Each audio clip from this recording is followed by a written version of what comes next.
What do games like Resident Evil teach us? If you're like me, you're probably feeling maybe some anxiety or personally quite a lot of fear about the state of the world right now, especially in America. I know it's silly for me to bring up a game like Resident Evil, but I do want to once again address kind of the endurance that the series has had over the last 30 years. And if you look back 30 years, a lot of scary things have happened in the world, but yet still the series has endured.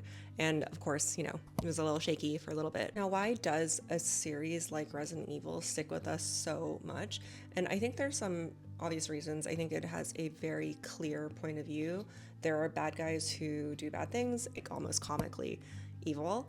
And then there are the good guys, the heroes, the ones who will stand up for justice even in a really difficult time.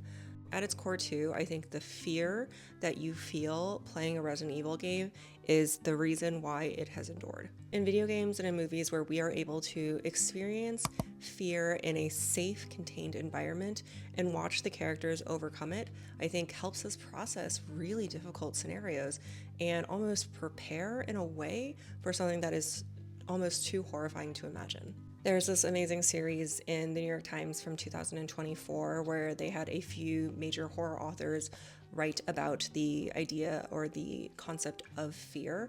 R.L. Stine, the famous children's horror and teen horror author, actually had a really, really good line that really stuck with me. This may be a strange way to think about fear, but I see my books as enablers for kids.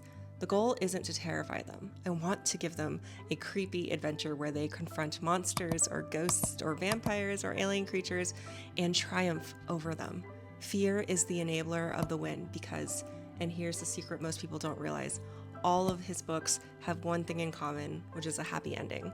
And I know Resident Evil, arguably like some endings are probably not as happy as others, but these characters have endured and the good fight has endured, and we're seeing that with Leon Kennedy coming back in RE9. Even if he does kick the bucket, which I'm really hoping he doesn't, the story will continue in some capacity, and the fight for good, the fight against evil, the fight against fear will continue.